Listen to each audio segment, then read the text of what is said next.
Sir we have pick the topic of monkey mind and like आप अपने previous session में भी जैसे यू टेल कि we are all fundamentally monkeys, right? तो मतलब हम जो भी चीज़ करते हैं we do it out of an instinct. उसकी वजह से कभी कभार हमारे कॉन्सिक्वेंसेज ऐसे हो जाते हैं विच आर अनएक्सप्लेनेबल, या फिर जिसको हम बाद में रिग्रेट भी कर सकते हैं।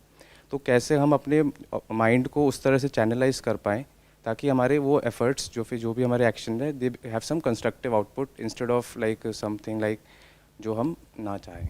मैं ऐसे एग्जाम्पल देख के ऐसे बोल रही हूँ कि जैसे हम अभी कुछ भी कर रहे हैं और जैसे हम एक्सरसाइज कर रहे हैं और हम मेरे साथ ऐसा होता है कि मुझे अब नेक्स्ट ये करना है, नेक्स्ट वो करना है, तो वो ठीक है कि नहीं है? क्योंकि मुझे लगता है उस वजह से क्या होता है कि मैं उस सिचुएशन को 100% शायद नहीं दे पाती हूँ, उसको इन्जॉय नहीं कर पाती हूँ। ऐसा कुछ प्रॉब्लम मुझे लगता है इसमें। मेरा कंसर्न ये है कि कभी कभी हम डिसाइड करते हैं कि ये काम मुझे नहीं करना है, लेकिन होता क्या है कि थोड़े थोड़े टाइम बाद आप बहुत सारे लोग आपको बोलने लगते हैं कि भाई ये चल ये कर लेते हैं। तो कहीं ना कहीं मंकी माइंड वहाँ पे आ जाता है कि चल हाँ करने में कोई बुराई तो नहीं है, या फिर आप दूसरों को देखते करते हुए, तो वहाँ पे हमारा माइंड डिस्ट्रैक्ट हो जाता है कि मैंने डिसाइड किया था नहीं है, लेकिन मोमेंटरीली वो वहाँ से डिस्ट्रैक्ट हो जाता है। और उस टाइम पे अगर टाइमली एक्ट नहीं किया तो हो सकता है डिसीजन ले भी ले हम लोग। तो ऐसे कोई कॉन्सिक्वेंस जो हमारे लिए सही नहीं है, हम फिक्स हैं उस पर, लेकिन बिकॉज ऑफ एक्सटर्नल इन्फ्लुएंस उसको कैसे कंट्रोल करें। ये जो टॉपिक है मंकी माइंड, इससे पहले आपने मेरा वाला जो सेशन देखा है आपने, जिसमें मैंने मंकी के बारे में बात करी कि फंडामेंटली हमारी जो पर्सनालिटी है, पर्सनालिटी वाला एक सेशन है, brainstorming session. At a most fundamental level अगर आप देखेंगे तो वी आर ऑल मंकीज। अगर इस बात को हम एक्सेप्ट कर पा रहे हैं और गहराई से समझ पा रहे हैं तो हमारी खुद से बहुत ज़्यादा एक्सपेक्टेशन नहीं होगी, उतनी ही होगी जितनी एक्चुअल में होनी चाहिए। हमारे में और बंदरों में क्या फ़र्क है कि हमारे पास में थॉट है, थॉट उनके पास भी है बट बहुत ही रूडिमेंट्री लेवल पर है। जैसे अगर जंगल में शेर आता है या कोई ऐसा जानवर आता है जिससे कि उनको खतरा है, तो उनकी अपनी एक लैंग्वेज है जिससे वो आपस में कम्युनिकेट करते हैं और एक दूसरे को अलर्ट करते हैं। तो आपस में बात करते हैं, कम्युनिकेशन है, तो ये नहीं कह सकते कि वो सोचते ही नहीं है, लेकिन बहुत ही बेसिक लेवल पे सोचते हैं। प्लेजर और पेन से रिलेटेड ही उनका दिमाग चलता है कि इसमें पेन होगा तो इसको अवॉइड करो, इसमें प्लेजर है तो इसको सीख करो। यहीं तक बंदरों का दिमाग चलता है। तो हमारा भी तो ऐसे ही चलता है। क्या हमारी पूरी लाइफ को अगर आप ध्यान से ऑब्जर्व करोगे, is it not centered around this phenomena of pleasure and pain? सुबह से रात तक आप जो भी कुछ करते हो, that is for what? That is for pleasure and pain. उसको आप अपने माइंड में ऐसा बना देते हो कि पता नहीं ये जो मैं कर रहा हूं उसमें मॉरली ये कितनी बड़ी चीज है, ये है वो है। जबकि एक्चुअल में अगर आप देखोगे तो आप अगर किसी का कुछ भला भी करते हो, उसके भी पीछे एक प्लेजर होता है। आप किसी के साथ रिलेशनशिप में जाते हो, that is again because of pleasure. अगर उस रिलेशनशिप से आपको पेन मिलता है, आप खत्म कर देते हो रिलेशनशिप को। ऐसी तो है हम सब।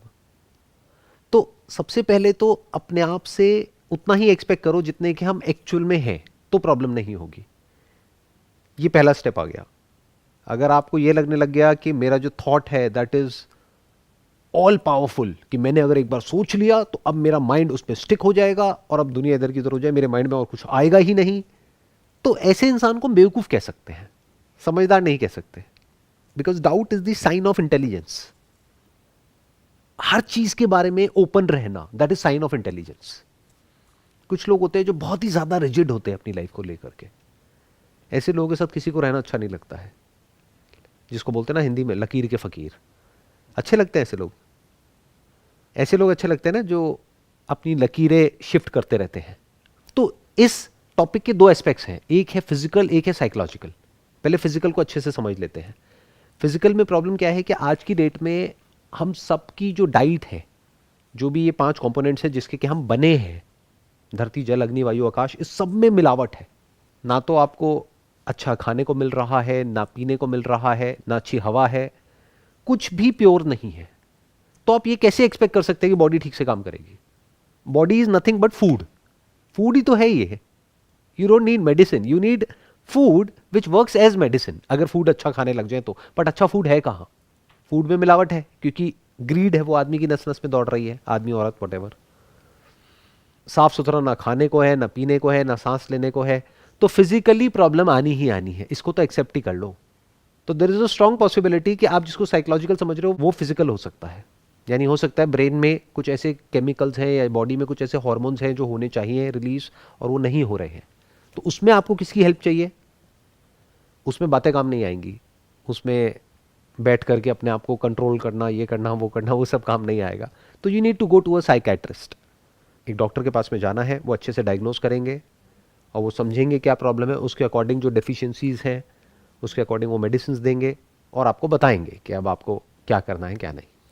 इसको मैं ऐसे ऐसे बोल सकती हूँ कि जैसे ये मंकी माइंड को कि डिसीजन मेकिंग में प्रॉब्लम करता है ये, तो अगर हम एक्सेप्ट कर लेंगे कि हाँ ठीक है हमारा मंकी माइंड है, हम ऐसे मतलब होएगा, ये नॉर्मल है हमारे लिए, हम इधर उधर डाइस ही रहेगा हमारा डिसीजन, लेकिन ये लॉन्ग टर्म के लिए तो अच्छा नहीं है, हमारी ग्रोथ के लिए भी अच्छा नहीं है अगर हम इसे एक्सेप्ट करके बैठ जाएं कि ये होता ये रहेगा। एक्सेप्ट करना या ना करना कोई ऑप्शन नहीं है, ये फैक्ट है।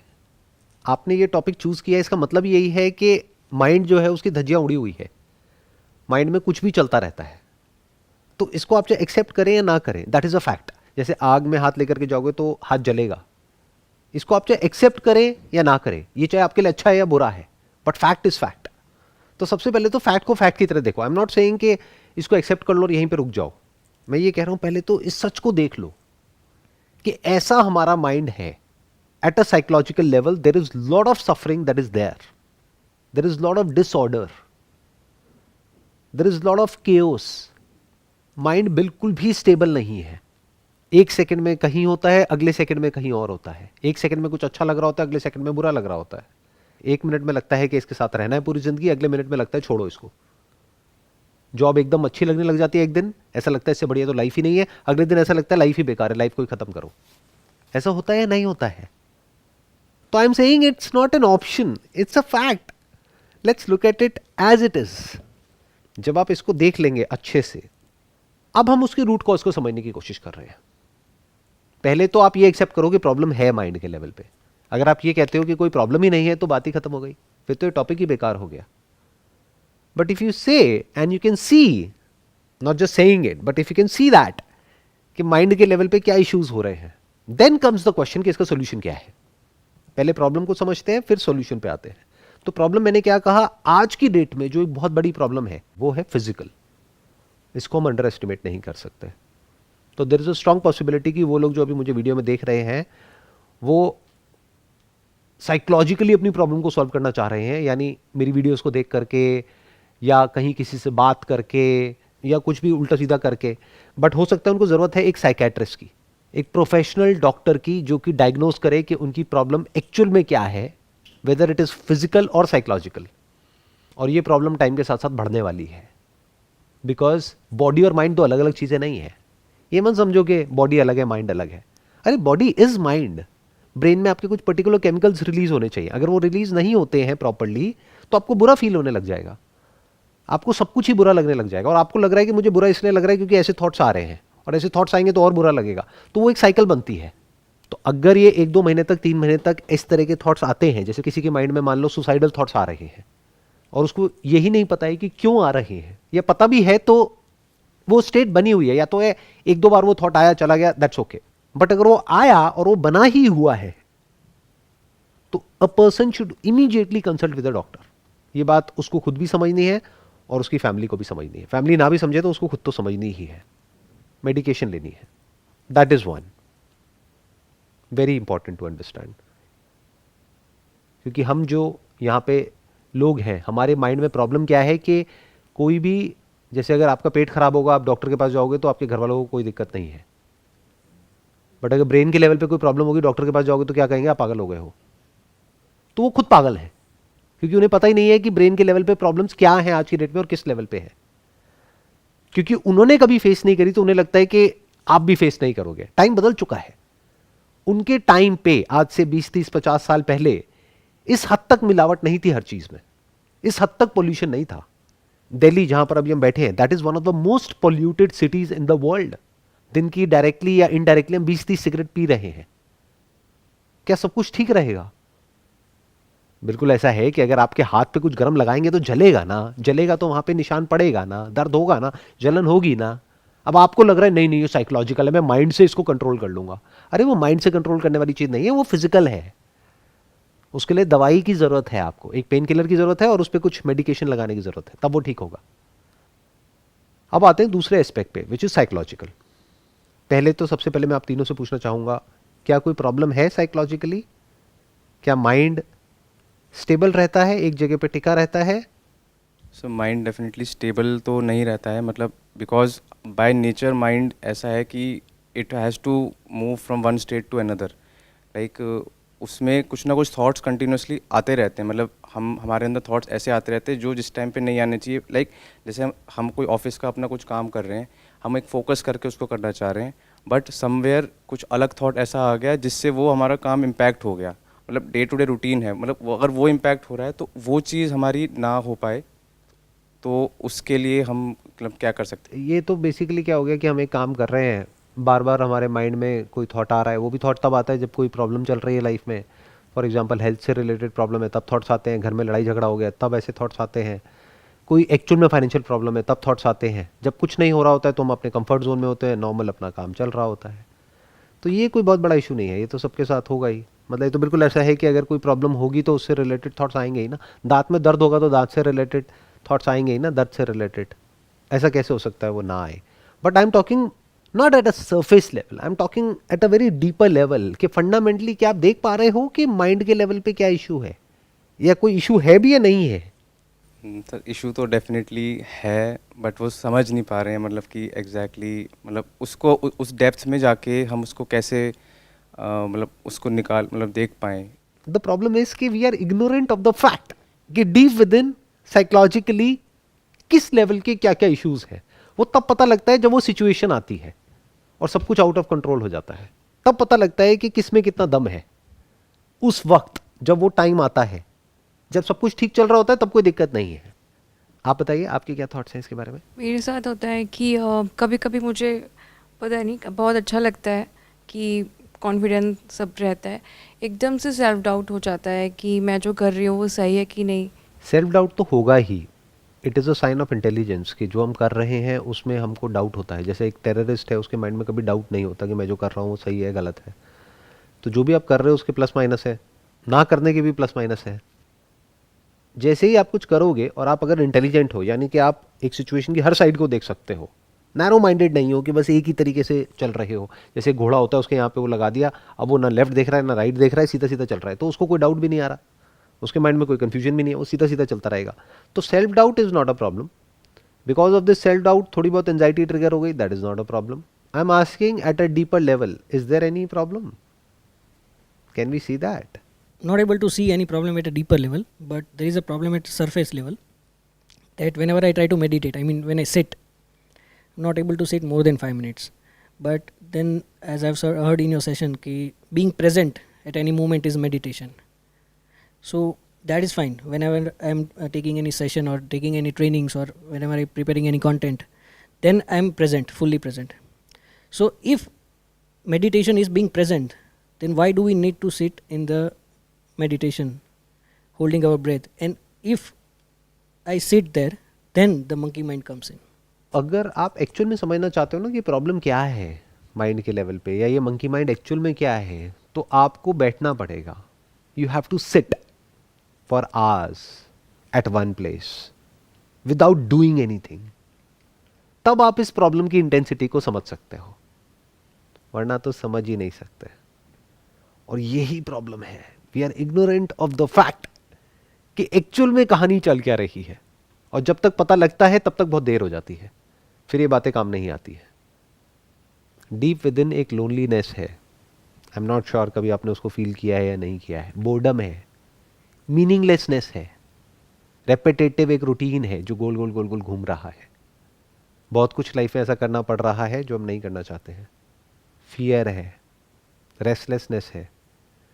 जब आप बैठोगे तब ये सब नज़र आएगा, अपने साथ में अकेले में जब एक्चुअल में टाइम स्पेंड करोगे तब ये समझ आएगा। बट हम कभी अकेले होते ही नहीं हैं, या तो हम किसी पर्सन के साथ होते हैं, या फिर हम मोबाइल पे टाइम पास कर रहे होते हैं, या टीवी देख रहे होते हैं, कुछ ना कुछ कर रहे होते हैं बिना हिले। क्या हम एक जगह पर टिक करके बैठ सकते हैं 1 घंटे तक बिना हिले? मतलब बॉडी के लेवल पे भी बिना हिले, माइंड के लेवल पे भी बिना किसी प्रॉब्लम के, आराम से। इसको सेल्फ इंक्वायरी बोलते हैं, सेल्फ एक्सप्लोरेशन बोलते हैं, सेल्फ डिस्कवरी बोलते हैं। इसके लिए आपको कहीं जाने की ज़रूरत नहीं है। घर में ही अगर आप थोड़ी देर के लिए बैठना शुरू करते हैं, don't follow a technique because that will make you dumb, that will make you like a robot, कि एक प्रैक्टिस किसी ने दे दी है, उस प्रैक्टिस को हम रिपीट कर रहे हैं। उसमें और फिर जो हम काम कर रहे हैं उसमें कोई फ़र्क नहीं है। जॉब में भी तो ये होता है, किसी ने बता दिया ये काम करना है, वो काम हम कर रहे हैं। तो इसके लिए कोई प्रैक्टिस नहीं है, कोई रूटीन नहीं है, कोई टेक्निक नहीं है। You have to just sit with yourself. शुरू में maybe for half an hour, just watch your breath, या फिर just be aware of whatever is there. जो दिख रहा है बस वहीं तक देखो, सुनाई दे रहा है तो सुन लो, कोई थॉट आ गए तो आ गए, चले गए तो चले गए। जैसे इन्होंने बोला है मेडिटेशन का, तो अगर हम कोई भी ऐसे एक हॉबी लेके बैठ कर, जैसे मेडिटेशन में अगर मन नहीं लग रहा है तो हम कुछ ड्राइंग करने लग गए या फिर पेंटिंग या फिर डांस करने लग गए, तो वो भी एक सोल्यूशन है कि इसमें प्रॉब्लम पता है क्या है, डांस हम 24 घंटे नहीं कर सकते। डांस कर करके आपकी बॉडी थक जाएगी। जैसे जो काम आपको अच्छा लगता है, पेंटिंग भी अगर अच्छी लगती है तो पेंटिंग आप दिन में 8 घंटे नहीं कर सकते, या तो थक जाओगे या बोर हो जाओगे। फॉर एग्जाम्पल, कोई खाना आपको बहुत अच्छा लगता है, अगर वही आपको दिन में 3 बार देने लग गए अगले 1 हफ्ते तक, उसी खाने से आपको नफरत हो जाएगी। तो आप प्रॉब्लम देख रहे हो, इस प्लेजर की प्रॉब्लम क्या है? We are always seeking pleasure in some or the other way. तो इस प्रॉब्लम के 2 सोल्यूशन है साइकोलॉजिकल लेवल पे। एक, बिजी रहो, इतने बिजी रहो कि मरने की भी फुर्सत ना हो, कि अगर मौत भी आए तो आप उसको कहो अभी थोड़ी देर बाद आना, अभी मैं बिजी हूं। मतलब अपने आप को बिजी कर लो, घर पे भी, ऑफिस में भी, यहां भी, वहां भी बिजी रखो, और थक जाओ और थक करके सो जाओ, फालतू के थॉट्स ही नहीं आएंगे। That is one way of working. In fact अगर आप मंकीज को ध्यान से ऑब्जर्व करोगे, वो यही करते हैं। वो आपको कभी एक जगह पर टिक करके बैठे हुए नजर नहीं आएंगे। कुछ नहीं भी है करने के लिए तो इधर से उधर कूदते रहेंगे, उछलते रहेंगे, ये करते रहेंगे, वो करते रहेंगे, भागते रहेंगे, और कुछ नहीं मिला तो आपस में लड़ने लग जाएंगे। तो बंदरों से सीखो और बंदरों की तरह बिजी रहो, जिंदगी कट जाएगी, एंड में मौत आएगी, खत्म, टॉपिक क्लोज। या फिर एक दूसरा ऑप्शन है, वो क्या है कि हम ये समझे कि बंदरों में और हम में एक फ़र्क तो है।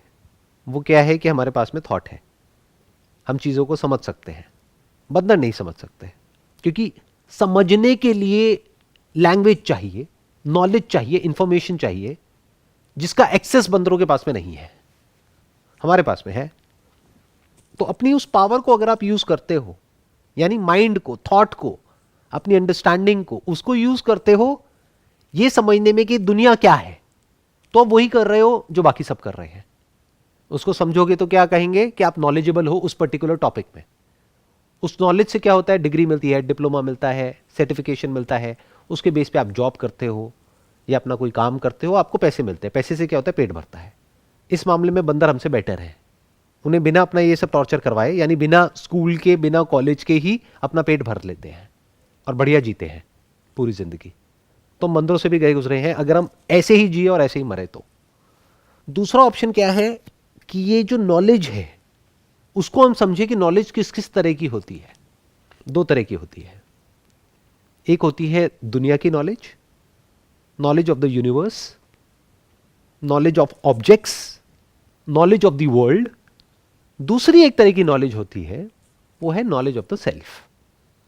तो अगर आपको इस दुनिया की नॉलेज है तो आपको एक साइंटिस्ट कहा जा सकता है, बट जरूरी नहीं है कि अगर आप साइंटिस्ट हो तो आपका माइंड पीसफुल है। बहुत सारे ऐसे साइंटिस्ट हुए हैं पास में जिन्होंने सुसाइड कर लिया, जिनकी अगर आप लाइफ को ध्यान से ऑब्जर्व करेंगे, उनकी ऑटोबायोग्राफी पढ़ेंगे तो आपको समझ आएगा कि उनकी क्या हालत थी। उनकी रिलेशनशिप्स की बहुत बुरी हालत थी, उनके माइंड की काफ़ी बुरी हालत थी। नाम के लिए उनको बहुत सारे अवार्ड्स मिले हैं, ये मिले हैं, वो मिले हैं, पूरी दुनिया में लोग उनको जानते हैं, but at a personal level उनकी लाइफ की धज्जियां उड़ी हुई थी, जिंदगी मौत से भी बदतर थी। तो ये एक ऑप्शन है कि हम खुद को एक्सप्लोर करें। उसमें आपको जो साइंटिफिक बुक्स हैं वो काम नहीं आने वाली। उसके लिए आपको वेदांत को स्टडी करना होगा, which is about self knowledge. Vedanta means the pinnacle of knowledge, the essence of all knowledge, self knowledge. उसको आत्मज्ञान भी बोलते हैं। आत्मज्ञान मतलब मैं कौन हूँ, जैसे अगर आप भगवत गीता पढ़ेंगे, आप में से किसी ने पढ़ी है? मैंने कंप्लीट नहीं किया। तो उसमें 3 तरह के योग की बात करी गई है, कर्म योग, भक्ति योग और ज्ञान योग। मैं अभी जिसकी बात कर रहा हूँ वो ज्ञान योग है। ज्ञान योग मतलब आत्मज्ञान योग, नॉर्मल दुनिया का ज्ञान नहीं कि मेंढक क्या है, कबूतर क्या है, ये क्या है, वो क्या है, ये सब नहीं। आत्मज्ञान एक रास्ता तो ये है। दूसरा रास्ता क्या है? कर्म योग, मतलब बिजी रहो, अपने काम में बिजी रहो, अपने काम को पूरे दिल से करो, अच्छे से करो, इस तरह से करो कि उसमें अपना सब कुछ लगा दो। तो काम करके थक जाओगे, थकने के बाद में नींद भी अच्छी आएगी, नहीं तो खाली दिमाग शैतान का घर। और क्या है? भक्ति योग। भक्ति मतलब क्या कि अगर आपका ध्यान लगता है भजन कीर्तन में, भगवान की कोई इमेज है उसमें या भगवान के नाम में जिसको मंत्र बोलते हैं, तो वहां पे अपना ध्यान लगा दो, सांसों के साथ में किसी मंत्र को जोड़ दो, ये एक रास्ता है। बट अगर आप पूछोगे एक्चुअल में परमानेंट सॉल्यूशन क्या है, if you want to see the end of thought, if you want to go beyond thought, if you want to actually fulfil the meaning of being human, तो फिर उसके लिए है ज्ञान योग, खुद का ज्ञान कि मैं कौन हूं। जब ये जवाब मिल जाता है तो ये भी समझ आता है भगवान क्या है, ये यूनिवर्स क्या है, लाइफ क्या है, डेथ क्या है। बट उसके लिए एक ऐसा माइंड चाहिए जो कि एक जगह पे टिक करके आराम से ठंडे दिमाग से चीज़ों को एज इट इज़ देख सके। तो उसकी शुरुआत कहाँ से होगी? बैठने से होगी। जिसको हम मेडिटेशन समझते हैं वो मेडिटेशन नहीं है। मेडिटेशन एक्चुअल में क्या है? अगर आप किसी ज़ेन मंक के पास में जाएंगे तो वो सीधा आपसे ये पूछेंगे, for how long can you sit. ये नहीं कि for how long can you meditate, because it does not make any sense. मतलब टिक करके आप एक जगह पर कितनी देर तक बैठ सकते हो? तो आप कहोगे 5 मिनट, वो कहेंगे ठीक है अभी 2-3 साल लगेंगे। जब आप कहोगे कि हाँ मैं टिक करके एक जगह पर 4 घंटे बैठ सकता हूँ, 8 घंटे बैठ सकता हूँ, तो फिर आप तैयार हो इस चीज़ को समझने के लिए कि लाइफ एक्चुअल में क्या है। जैसे टिक के बैठने की बात है, तो जैसे मैं कभी बैठ रही हूँ ऐसे, कभी कभी ऐसे कुछ भी नहीं सोचना है, सिर्फ ऐसे ही बैठना और ऑब्ज़र्व करना इधर उधर क्या हो रहा है। तो उसके बाद ऐसे लगने लगता है कि हाँ ठीक है, अच्छा तो लग रहा है, लेकिन मेरे साथ ऐसा होता है कि मुझे लगने लगता है कि ये टाइम वेस्ट तो नहीं हो रहा है, कि अब मुझे यही अच्छा लग रहा है, तो फिर मैं अपने नहीं, अगर आपको बैठना अच्छा लग रहा है तो हम एक्चुअल में नहीं बैठ रहे हैं, एक्चुअल में बैठ करके ऑब्जर्व नहीं कर रहे हैं, हम बस बैठ गए हैं। जैसे एक तो है कि आप आलसी होकर के कहीं पर बैठ गए हो, मैं उसकी बात नहीं कर रहा हूं। मैं क्या कह रहा हूं, पूरी तरह से जागे हुए हो। तो जब आप जागोगे तब आपको दिखेगा कि अंदर कितना कचरा है माइंड के लेवल पे। ये जो मंकी माइंड है इसका एक्चुअल में मतलब क्या है, माइंड कैसे हॉप करता है एक जगह से दूसरी जगह पर, और इतनी तेजी से करता है कि हमें पता भी नहीं लगता कि कहां से शुरू हुए थे कहां पहुंच गए। कितना भी कुछ भी मिल जाए सेटिस्फैक्शन मिलता ही नहीं है। सेटिस्फैक्शन की बातें होती है, हैप्पीनेस की बातें होती है, वो तो कहीं एक्चुअल में है ही नहीं। खुश होने के लिए तो कोशिश करनी पड़ती है। बिना कोशिश के खुश कैसे होते हैं, बिना एफर्ट के खुश कैसे होते हैं? ये प्रेजेंट मोमेंट एक्चुअल में क्या है हमें नहीं पता है। तो it's not a waste of time if we do it to actually understand कि मैं कौन हूं। अगर आप अपने आप से क्वेश्चन पूछते हो, हु एम आई, अब आप बैठते हो, अब अच्छा नहीं लगेगा, बहुत बुरा लगेगा। आप कहोगे ये क्या हो रहा है, ये जो मेरे अंदर इतना नॉन स्टॉप चैटरिंग चलती रहती है, क्या मैं वो हूं? क्या मैं ये बॉडी हूं जो पूरी तरह से एंटैंगल्ड है लाइफ और डेथ के साइकिल में, जहां कुछ करते हैं तब भी फंसते हैं, नहीं करते हैं तब भी फंसते हैं। लाइफ के ऐसे से सच नजर आएंगे कि अंदर तक इंसान हिल जाएगा। फिर जा करके धीरे धीरे जो चीज जैसी होगी वैसे हम देखते चले जाएंगे, देखते चले जाएंगे, बिना उस पर लेबल लगाए कि ये अच्छा है या बुरा है। जो जैसा है सो है। फिर हम सच और झूठ के बीच का जो फर्क है उसको समझ पाएंगे। अभी हम झूठ में जी रहे हैं और झूठ का कोई अंत नहीं है, तो हमारे सारे थॉट्स झूठ पर बेस्ड है। तो जब झूठ का कोई एंड नहीं है, इस सच को देख पा रहे हो जो बात मैंने बोली, झूठ का कोई एंड होता है? झूठ की कोई लिमिट होती है? झूठ कहां तक जा सकता है?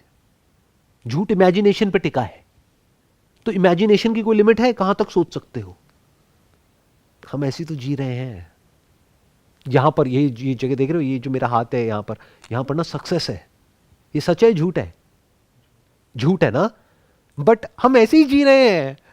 हवा में कहीं पर सक्सेस नाम की कोई चीज है जो हम सबके दिमाग में बैठी हुई है और उसके पीछे पागल है।